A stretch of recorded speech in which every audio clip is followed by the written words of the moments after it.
when is it okay for the child to go without a meal? And that normally shuts everybody up, because I don't care if the parents are good or bad. I hope they're good, but maybe they're in a bad situation. Or what if they're bad? Does the kid still deserve to go hungry? No, of course not.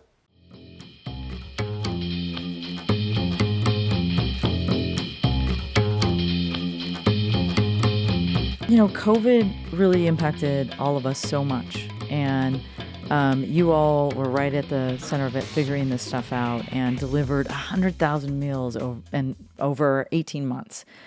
What did that teach you all, or what did you see about hunger in New Orleans during that period of time? Well, it started pretty organically. We have staff meal every day, twice a day at the restaurant. That's just called family meal. That's what we sit down before a shift. We all just get something to eat, and the kitchen provides it, and just so you have fuel for the day. It's something a lot of restaurants do. It's very normal.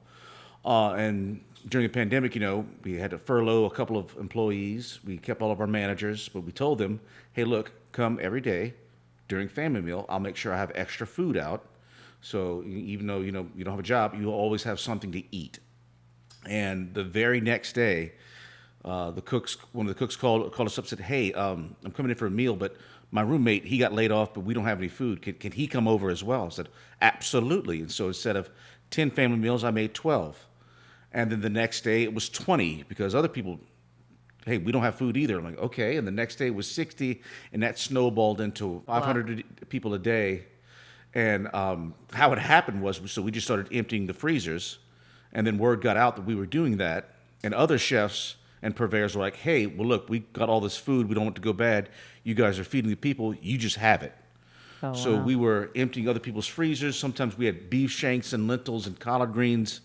And I laughed because I would have to top chef some of these meals. So I got beef shanks, I got lentils, I got collard greens. Okay, we're going to make gumbo out of that. And every day it was this challenge you've got 4 or 5 hours to feed 500 people.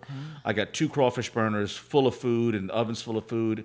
And it really taught me how to just stay calm. Yeah, and so you were talking to other chefs, community folks, the word was getting out, of course, but for folks who had the ability to give you money, to give you resources, unlock their freezers, how did that happen, and then how did you keep it going? Well, it's really, Isaac and I really had 2 different perspectives, because I quarantined very hard with our children during that time, because we knew that if we let COVID into the restaurant, that's our only source of income, and that's the source of income for the employees that we were able to hang on to, which was all of our management.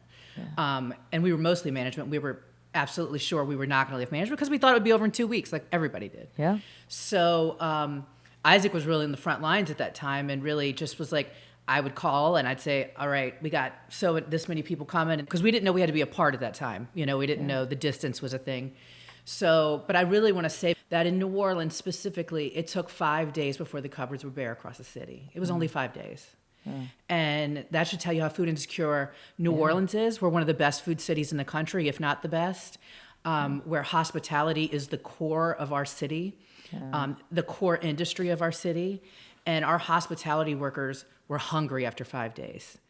And that's something that we just couldn't tolerate.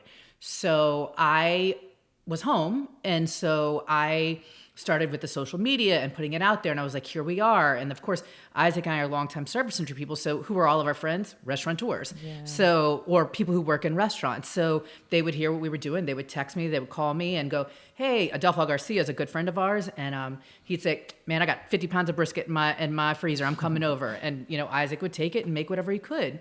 Yeah. But again, it was the 5-day marker. We started with service industry people, and it's a story I tell every time we tell the story of Family Meal, because there's sometimes moments in your life that will change everything in perspective. And I had one day, and it was a mom who showed up to the restaurant, and Isaac was out feeding the people and getting, and I'm home coordinating and doing everything I can. And she rolled up with 3 little children in her back of her car and told Isaac, you don't have to feed me, but would you feed my children?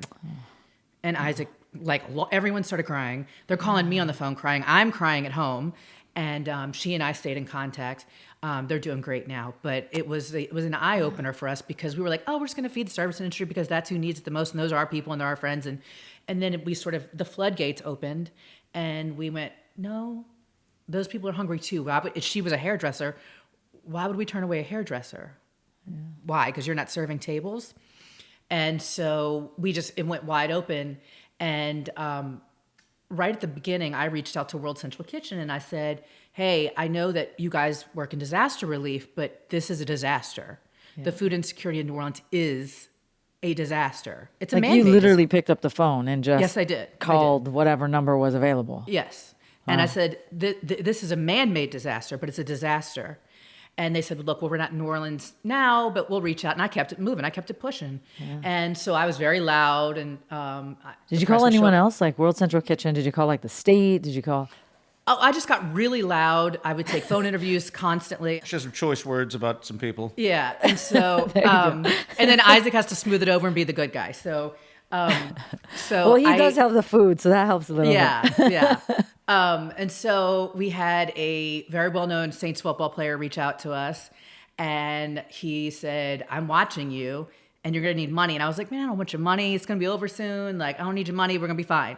And he's like, I'm trying to give you money. Like, open a Venmo account. And he sent us $2,000 that day. And I went, okay, well, we can buy food with that. Because it started to look more and more like it wasn't going to be over in 2 weeks. And so everyone's scared. We don't know what we're doing. We never closed. We couldn't have inside service, but the restaurant only closed one day for the entire time of the pandemic. We dipped the restaurant in bleach and then we started doing to-go food and then we started feeding the people. And so then after that, I just started crowdsourcing. And I would get checks from people who'd never even been to New Orleans. I would get checks from doctors in Philadelphia. I would get $2 Venmos from grandmothers, and it was so touching. And I see it now even with Family Meal as it's evolved. And I always say this, like, your $2 donation means as much to me as the $20,000 check, because I know it meant something to you, that you were able to give $2 and you did. And so it was April 29th. And Isaac and I are sitting in the backyard. He had almost no days off the first 50 days of COVID. He was just there every day feeding the people. And we were sitting in the backyard. He's dog tired, just sitting there. I said, Isaac, I think we have to pivot. We have to start making money. I don't think we can keep giving away food. Like, we have to pivot. And he was like, I understand. And that night, World Central Kitchen called me, that very night. And the guy said, we're coming to New Orleans, and you're the first restaurant we're ever going to onboard in Louisiana. And I said, you got it. And I said, how long are you going to be here? He goes, maybe 2 weeks. And I said, I'll take it. I'll take 2 weeks. And we cooked for them for 7 months. And during that time, they paid us to cook for the people they wanted us to cook for, which were wonderful people. It was blind veterans and the elderly and all this, wonderful things. And during that time, it helped us afford to cook for the people we wanted to cook for, which was families and service industry. So during those, it was a little under 18 months, we were able to put out 100,000 meals into the community. And we thought, well, we did it. And we put our spoons down, and we thought, we got to go back to real life now. Regular work. Yeah, we have to go back to the regular hard work. And then Ida happened, and we fed the people again. Wow. And then in the beginning of 2024, funds for the children that were going to be losing free school lunch and free school breakfast during the summer whenever they're out of school. Yeah. And Isaac and I were taking a very rare vacation. We get like one every other year. Yeah. And we were sitting at the beach, like just looking out at the ocean. And Isaac looked at me and goes, we're going to have to bring back Family Meal then. And to reiterate, especially during COVID and whatnot, these were working people with two jobs, people that work 40 hours one job and 20 hours at another. And then 5 days later, no food. I mean, these are hardworking individual, long-time service industry and other industry people, and we had no backup plan, no federal backup plan, no state backup plan. You guys were just a systematic failure. Yeah. Nationwide. Yeah, it's a national failure that our people are that food insecure, and that this would be an issue in modern America. So when we decided to bring Family Meal back and we were going to become real boys and girls, we had to become a real 501c3 because we were pirates. Good pirates. Good-hearted pirates. You gave us a bushel of corn. We made corn makshu, but now we needed to get real. And so we filed for our 501c3 and got it. But specifically, that was sort of like where I really came in, where my forte really started to shine as far as it goes, because I really spent a lot of time researching the problem and what the problem was specific to these people in New Orleans and what their needs were. And Isaac's like, I can cook for as many people as you need me to. And he's got that part of it. He's got the logistics down. But I kept thinking, I said, and I said to him, I said, The problem's the same, right? But it's different because we're talking about children and the hands are still out hungry, but it's small hands. So like what is it they need? And so I selfishly held in the spring of 2024 an Easter drive where we fed 2,000 Orleanians Easter dinner. We gave them the groceries to cook their Easter dinner. And during that time I surveyed, the parents were mostly moms, about 95% moms and grandmothers. And what I found out, which I did not know I was going to find out, which is now a core principle of Toups Family Meal, is that New Orleans is every bit transportation insecure as it is food insecure. And that changed everything. Because if mom's working 2 jobs, which a lot of them are, and she has to take a day off to get to the restaurant to get the food, that's not helpful. I'm not helping at that point. If mom is home with the children and she's got to walk 5 blocks to the city bus with 3 babies and get to the restaurant, if maybe we had food left and maybe we didn't, and if we do, she's carrying a big box 5 more blocks back to the bus to carry 5 more blocks back to the house, it's also not helpful.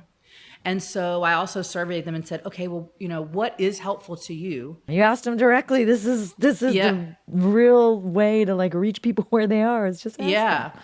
And so I needed to know. I said, do you need groceries? Do you want hot food? Do you want cold food? A mix? Do you need snacks? And what I heard was, I'm at work during the day in the summer and my kids are home alone. I don't want them using the stove. And I was like, I get that. I've got kids. I don't want them using the stove either. So we decided what we needed to do was we're going to deliver the food from our restaurant to their porch, which is a little bit different from most other people dealing in this issue. And so we had to figure that out and how we were going to do that. But for breakfast, we would send, oatmeal packets and granola bars and muffins and bagels, things the kids didn't have to do much to eat. But for lunch, peanut butter jellies, fruit. But for lunch, we wanted them to have real meals, and so they were all chef cooked meals. And we would cook them hot, of course, cool them down, put them in a microwavable container, so the kids only had to pop them in the microwave. And I raised a volunteer army of delivery drivers, and my incredible GM Molly routed our entire city and the homes into 45 routes across the city, across 200 families, across 533 children that we took on the first summer. How did you get their address and information? Like, it's really simple because when people are hungry, they're very willing to give you everything to help them. And so we have a pretty large social media following, and it was very easy. I know where they are. I know where they're asking for help. And it's mutual aid on Facebook. Yeah. And then me just posting across our socials, like, are you in need? And moms have been reaching out since the pandemic anyway. And so it was not hard to reach it. Then this year, which was devastating, was when we went to sign the children up again this year, our list was full in 30 minutes. Oh, wow. And we turned away 1,000 families within an hour. And then we had to turn it off. Yeah. And that tells me everything I need to know. Yeah. For as many people as we're feeding and we've fed, it's still a drop in the bucket. Yeah. We're the little restaurant that could. We will always be the little restaurant that could. And we can only cook so many meals. I mean, we have 2 ovens, we have 12 burners, 2 fryers. It's our professional kitchen is the size of probably your kitchen at your house. Mm-hmm. But we managed to deliver to their porches between the last 15 months about 200,000 meals. Oh, wow. And that's delivered through incredible. Volunteer delivery drivers. And we got to know our delivery drivers, and they'll text me and check on me occasionally. And sometimes they'd fuss at me and go, you gave them my route. Like if somebody got there before them, they got to know these routes and they got to know the families. Yeah, they got to know the actual families, right? And you got Yeah. to like deliver community, and you got to Yeah. deliver with a person that sees you and looks at Yeah. you. Yeah. I've learned so much, and I hate to be like, oh, it's so joyful when so many people are in pain. But the joy is the community engagement that those drivers and my staff and all of us have, and the families, and they're so grateful. And we fight back against the trope of the welfare queens and that these moms just. I would have people reach me like, well, why do they not want to feed their children? I'm like, what are you talking about? Right. Who doesn't Right. want to feed their children? Yeah. Like, what are you talking about? And then I would have people come to me and go, well, how do you know they're really in need? Because they told me they were. What do you want me to do? Check their bank statements? Shall I ask them for their W-2? Yeah. Like, and everybody knows that there's a small percentage that's going to take advantage of anything, whatever it is. And for me and for Isaac, That's so small that why would we penalize the rest of the people? I'm not going to do it. Yeah. Here's my approach on that subject, and I've always thought about it. Like we're giving away food. First thing, we're giving away food. We're not giving away money. So if you need to steal some food, well, you probably needed it as well. And on the other side of that coin, people saying, well, telling that some of these people are lazy or whatnot, or some of these people are drug addicts or not good parents. I said, okay, well, I still don't care if the children are hungry. When is it okay for the child to go without a meal? And that normally shuts everybody up, Yeah. because I don't care if the parents are good or bad. I hope they're good, but maybe they're in a bad situation. Or what if they're bad? Does the kid still deserve to go hungry? No, of course not. Yeah. The core of humanity, right? And it's That's walking it. the walk and saying, if you really care about humankind, you step up in these moments. So you're in this community now leading. Here is how we think it can be. How do you think about, I mean, even this idea that you go to the door and you're like, you need food, you're asking for food, here's food, right? How do you manage not just folks who are coming at you and saying, hey, like you should check verification of income, or you should check. How do you manage not only that kind of incoming, but also try and persuade, help people understand government who does have funding, help them try and understand, no, listen, we've got to do something about this. It's 5 days when people came in. It's kids who we know if they have food and they are healthy, they behave better in school. They're able to get good grades. right. They're able to focus. That's right. How do you manage that? I've learned how to speak to people. You have to know your audience.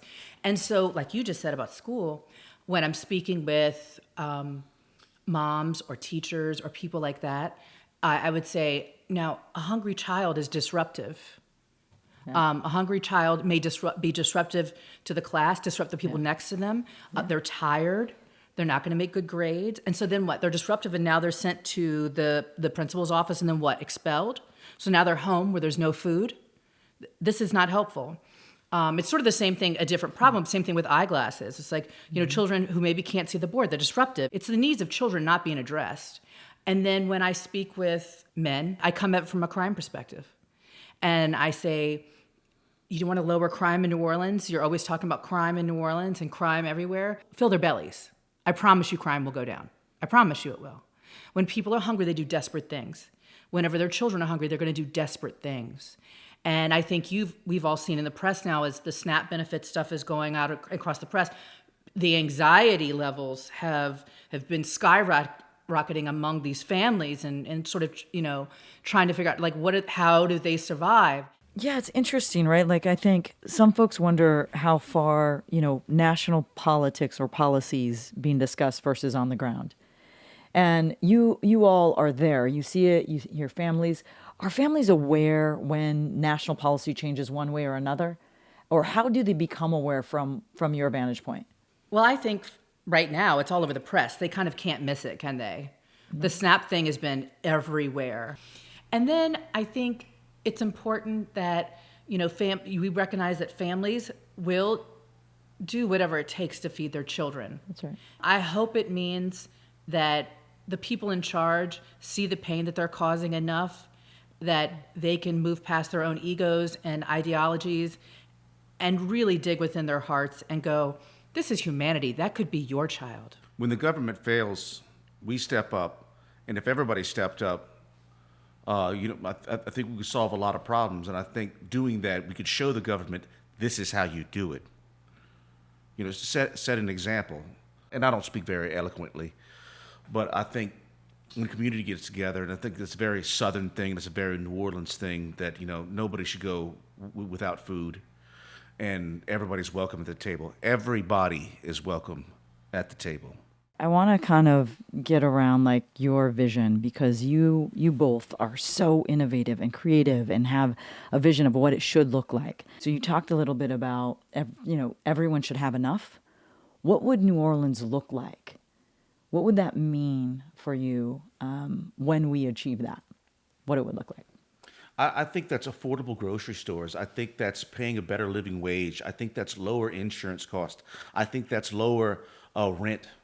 I think that's easier transportation. Let's make it easier on the working person, on the working mother, to have a living. In that novel, the people who are working full time with kids, to make it easier on them, whether it's free transportation, whether it's higher living wages, whether it's lower grocery bills, We'll take all or of it. easier access to it, because we could feed people and we could get people to help feed a lot of. But let's solve it the other way around. Let's get them some resources. Let's get them the food. Let's get them the ovens. Let's get them some paid time off for maternity, for the love of God. Yeah, I appreciate that. These days, I feel like more of those visions and hope we need to see, because I do think we're seeing more and more challenges come at families, and even challenges they don't know yet. But you guys know, because you're reading the policies, you're reading what's happening.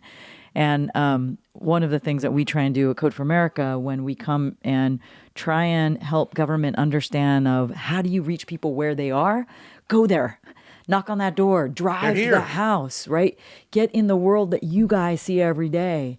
They're your And coworkers, baby. They're your yeah, coworkers. they If are. you're inside a big office building, someone's cleaning that office. That's right. That's right. You can see them. You can ask them. You can say, what do you need? How can I help? So I want to close out with a question that we asked all of our guests. I'm curious how you all are going to answer this. If you had a magic wand to change one thing about how government works, what would you fix first? Higher minimum wage. Higher minimum wage. I'd say full transparency to the people. Thank you. Thank you both for joining us. It really is an honor to be in conversation nice to with meet you. And thank you. Thank you for what you are doing. I grew up in one of the lowest income communities in the state of California, and I know how much it matters to the community, to people who grow up there. Food is everything. And so I just, from the bottom of my heart, thank you so much for doing what you do. Thank you for having us Thank and you, letting us Amanda. speak.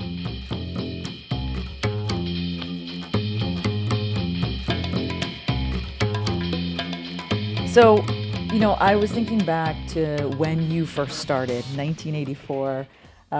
Purple Rain was out there, Karate Kid, Ghostbusters, the Apple Macintosh, right? Like, there was a lot going on at that time.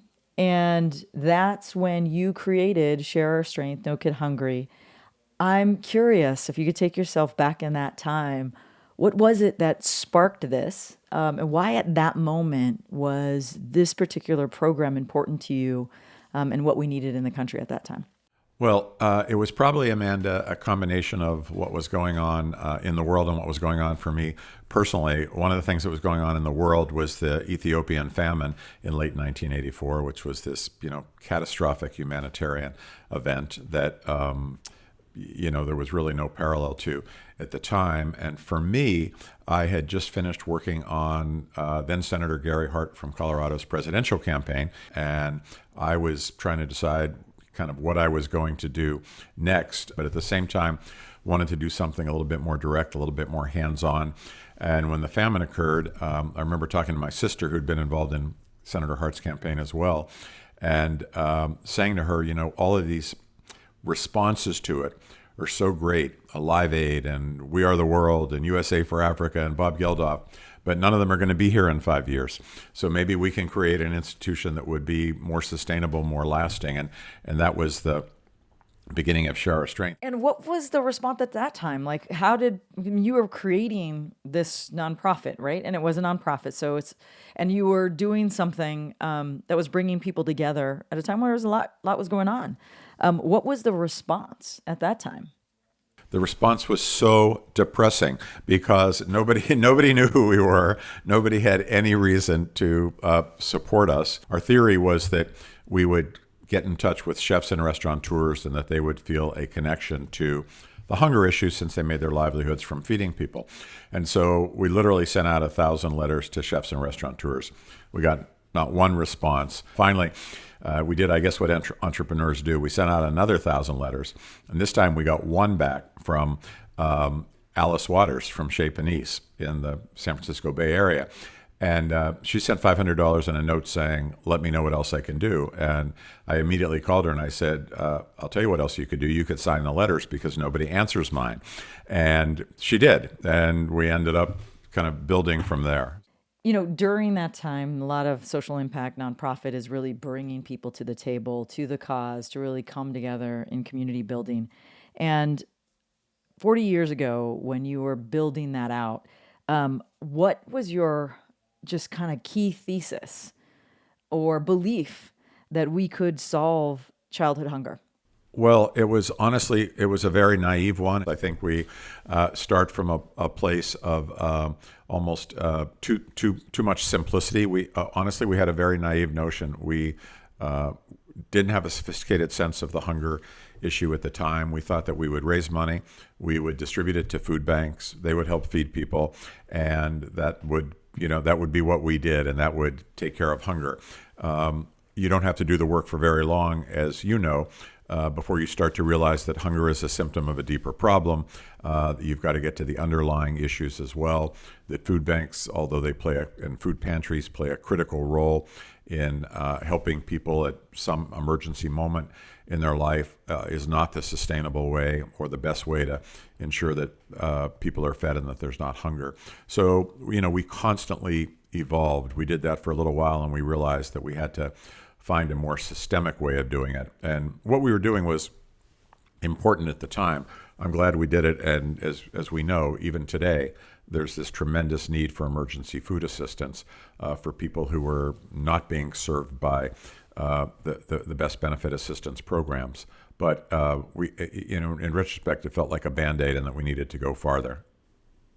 But that's how you learn, right? You get in and you try That's and how you figure it learn. out. Over the course of your 40 years, it sounds like you have modeled that you evolve with the times, you figure it out while it's moving.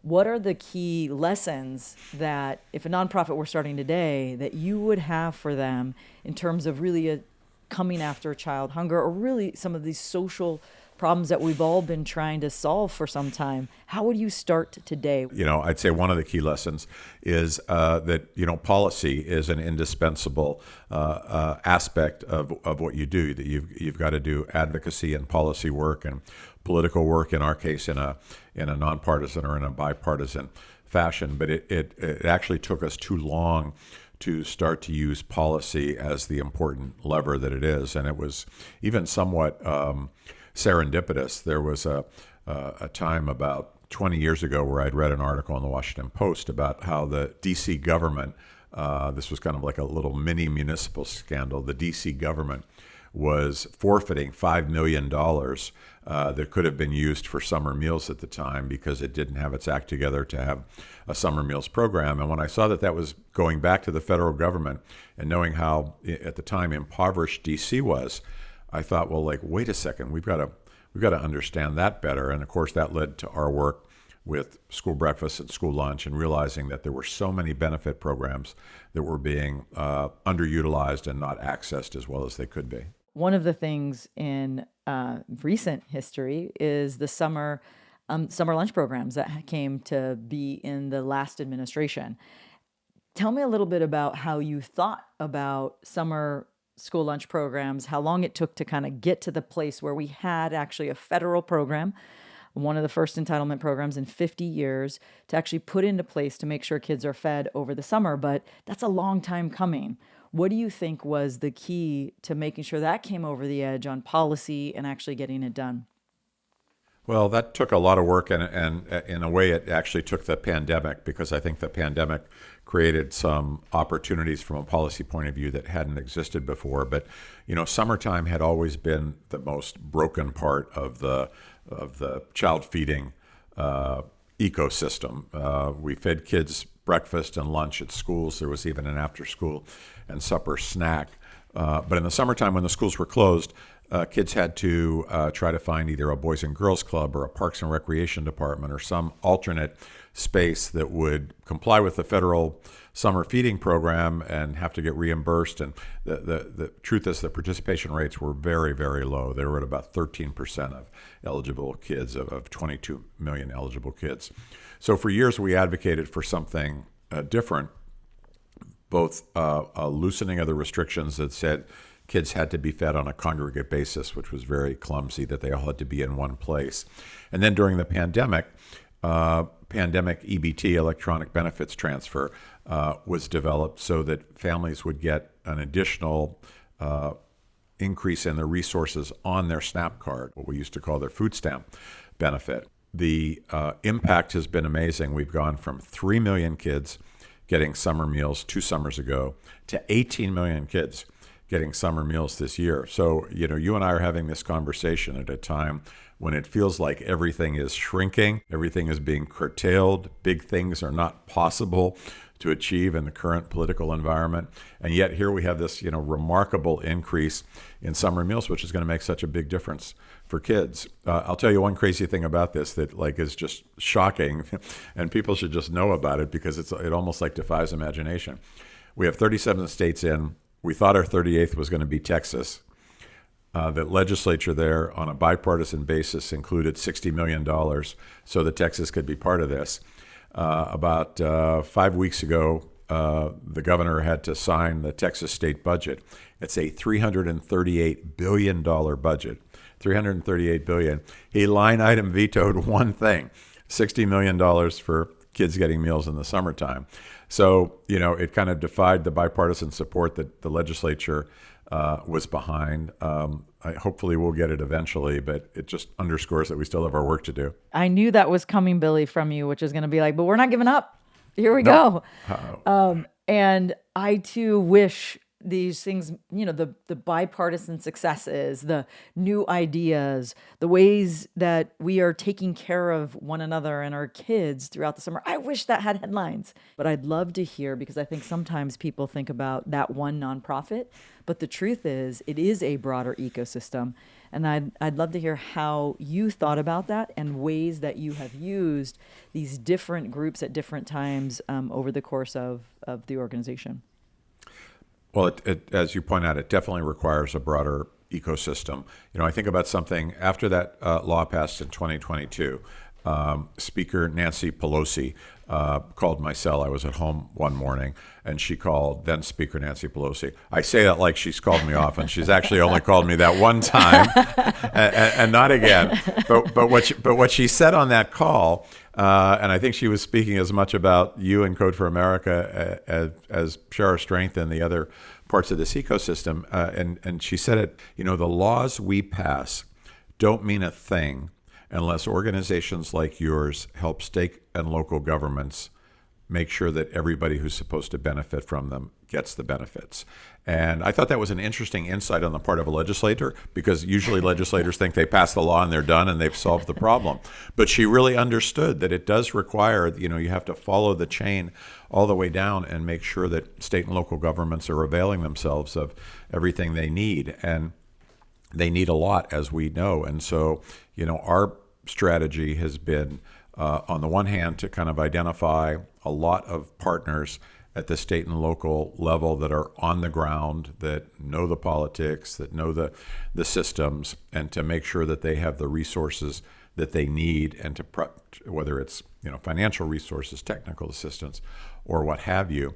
And on the other hand, we've also tried to, in some cases, create some proof of concept or some models. I wish we could be deeply involved in all 50 states, but we don't have the resources to do that. So we've always had to identify a few states where we thought we could move the needle so significantly that other states would say, well, what do we have to do to be a part of that?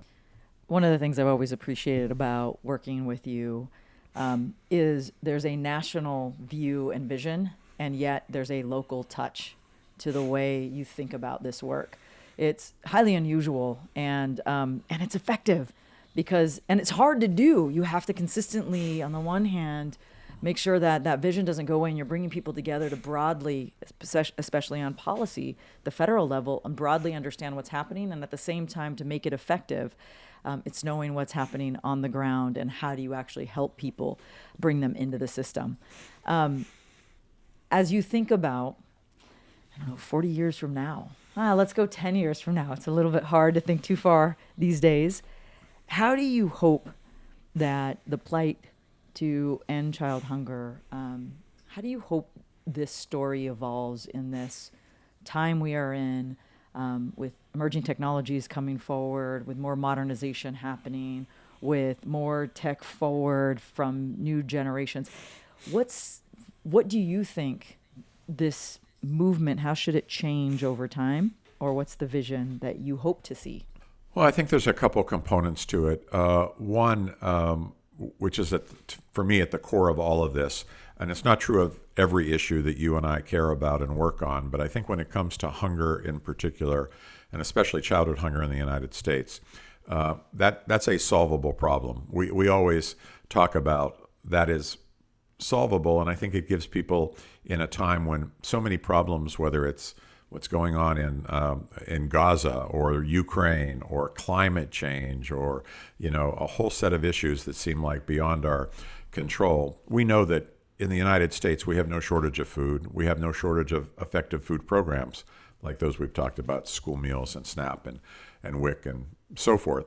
So one thing is, I want, as time goes on, for more and more people to realize and embrace that this is a solvable issue. This is one that we could actually win, take off the table and go fight the next battle.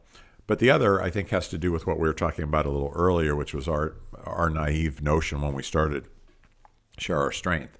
Understanding that hunger is a symptom of a set of deeper problems. Our tagline when we first started Share Our Strength was, "It takes more than food to fight hunger."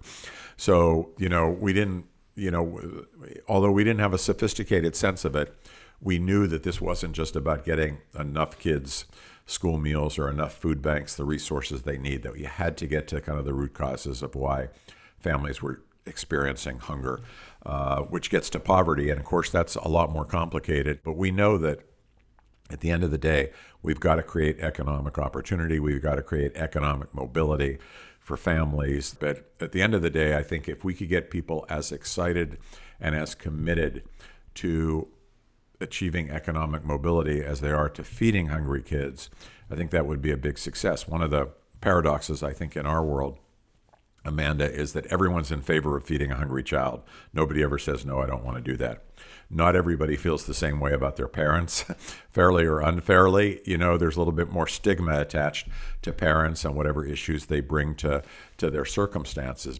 Children are, of course, the most vulnerable and the least responsible for the situation that they find themselves in. And there's this natural sympathy towards kids. But at the end of the day, kids need parents. Kids can't climb out of, poverty circumstances on their own. And so we've got to create the political will to make a difference for parents and families as well. We do a lot of thinking around that because a lot of our benefits, of course, it's broad and safety net. And part of what I hope our country gets back to is how do we actually help communities thrive? And communities does include, parents and kids. But I think about having grown up in the Central Valley of California in Tulare County, which is one of the lowest income congressional districts in the country. And food was such an important part of rural America too, right? And how important it is for, not just what it means that you're not hungry, but what it can be when it is plentiful or you don't worry about it. I happen to also be a teacher there, and the idea of kids being hungry in class, not being able to focus, right? The idea that you can't help the neighbor who comes over and, is hungry and hey, let's sit at the table and grab something to eat. I think people don't quite understand the core and the reality of that food deserts, hunger, and how much it means to a community, both for mobility, but just in general, the overall thriving of these counties across the country that really are grappling with this. And one of the things I have appreciated about being at Code for America, being in partnership with you and your organization, is that we are able to come together and really bring back that empowerment of there is enough for everyone. And we want to make sure that our kids aren't hungry in school, that we want to make sure this community in rural America can thrive just as much as a wealthy suburb that we see across the country. And to me, that's what keeps me up or wakes me up every day is how do we do that? And there's nothing better than being in it with people who really care about this. And did you see it as a teacher, Amanda? I did see it as a teacher. You did? Yeah. And I saw also at that time the embarrassment of people who went to the lunch line and didn't have to pay and people who went to the other line that had to pay. That disparity, thank goodness it's no longer existent, right? It's now available for all. But you could see that. both as a teacher and remember being a student there. It was worse when I was a student because, kids aren't nice to folks.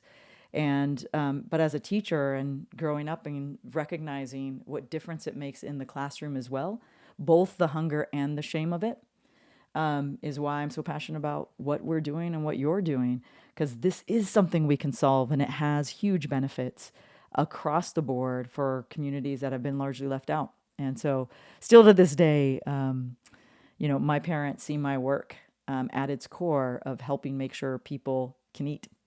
It was a big deal for my dad when he was younger. It was a big deal for a lot of the labor camps back in the day. He remembers when the farmers would be like, here's an extra bin, and all the kids from the labor camp would go running to go get that. And that really does still sit with me today as I think about how do we make that easier so kids aren't running to bins, but they're fed with dignity. When my son, who's now a college junior, was in, I'm going to say, 7th grade, his teacher, Mr. Horowitz, asked me to come speak to the class about our work at Share Strength. And so I jumped at the opportunity, not realizing I should have checked with my son first, because my very appearance in the class made it the most embarrassing day of his life. And I have a 7th grader right now, so I hear you. Oh, so I actually remember he came down into the kitchen that morning and he looked at me and he just said, "Tell me you're not wearing that shirt." And it was just like a blue shirt like I'm wearing now. And he had a whole series of suggestions, including like, right before you come into the classroom, Dad, stop and brush down your eyebrows because sometimes they go every which way.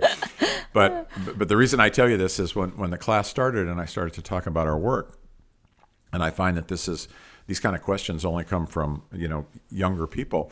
One of the little boys in the class, in the 7th grade class, raised his hand and he said, "Mr. Shore," he said, "I'm curious, at Share Strength, have you found a way to serve children and families without embarrassing them?" Which I thought was just a really great question for a 7th grader. And another asked, at Share Strength, do you get to know and see the families you serve, and do they feel seen or do they feel invisible to you?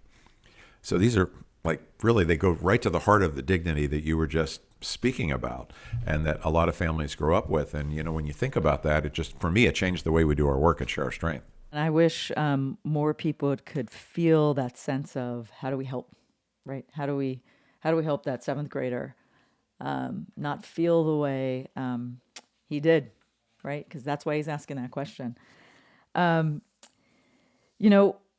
You now worked in government agencies, and one of the things we think about is how important it is to be able to link into government in order to serve people at scale. What have you learned about this intersection of addressing hunger and working with government to do this work? Well, I think it's absolutely essential. I feel like there are certain things that nonprofits can do that that maybe they can even do better than government. I feel like nonprofits have the latitude to innovate, to take risks, to be closer to the people they serve, and to in turn learn from that proximity to individuals with lived experience. Government often lacks that. But once I think you've built a better mousetrap, once you've created a product or service, to really get it to scale requires public will and public assistance and public support, which is another euphemism for government. People don't like to talk about government, but government is all of us, and it's the public saying we want to get behind something that works. So it's really important to do it. For us, it's been important to do it on a bipartisan basis. We've just had a lot of success with that. It's not for everybody. I kind of divide the world into, what I think of as bridge builders and bomb throwers. We're more bridge builders. We're thinking long term, and we're trying to work with people even when they disagree with us, which I think we need in our society more than ever today. But the role of government is indispensable. And as I say, if there's one thing I could have done differently, I would have come to this. I would have had Share Strength come to this realization earlier than we did. Billy, I knew I would appreciate being able to get a chance to talk to you, because there's no better place than standing on a bridge for me, connecting different communities, right? Whether it's rural or urban or red or blue, or the kind of work that we're doing where we're doing, government, tech, hunger, and how to bring those folks together. And there's nothing better than being right in the center of that, realizing that you're bringing these worlds together to try and do something good. And that gives me hope. So before we go, I want to have one last question that we ask all of our guests. If you had a magic wand to change one thing about how government works, what would you fix first? I think it would go to this issue of kind of proximity, of how government gets closer to the people that it serves. One of the unusual things in my life right now, and it's a result of my son Nate, who I mentioned is in college, is about 5 or 6 years ago, he got obsessed with joining the fire department, and he was too young to do it, so he talked me into doing it. And I didn't want to be a firefighter. I'm not good at anything firefighters do. I finally joined up, and I've been a firefighter now for about 6 years, and I drive our aerial ladder. I've driven it to about 600 calls. But one of the things that I've learned from it, and that I always think about, is what if, as a society, if we responded to a child trapped in poverty the way the fire department responds to a child trapped in a burning building? And what's missing there is that proximity, that sense of shared purpose. So on the fire department, and I haven't been to a thousand fires, but I've been to enough of them. Having been to fires, you see this shared purpose that exists that is so missing in our politics today. And I think one of the reasons for that shared purpose is you're standing, all of you, in front of a building in which somebody needs to be rescued from the second floor in a house on fire, and your politics don't matter, because our fire department, our politics are all over the place. If anything, they're way more conservative than I am. But that sense of proximity that comes from we will do whatever it takes. I've been thinking about like what I call the new morality of whatever it takes. This notion that things that are never heard on the fire ground. You're getting more than you wanted from this question, Amanda. But things that we never say on the fire ground are, let's study it for 6 months, or what if we can't afford to finish this, right? Nobody ever leaves the fire ground until the fire's out. I love it. I think that's a fantastic way to think about. We are in this firefighting together to eradicate hunger, to do good in the world. And I love the model of how you do whatever it takes, and you're standing together. Nobody talks about the roles or the study or what side you're on, but we could use a little bit more firefighters like you, Billy, in the world. So I appreciate that. Thank you. Thank you for doing this with me.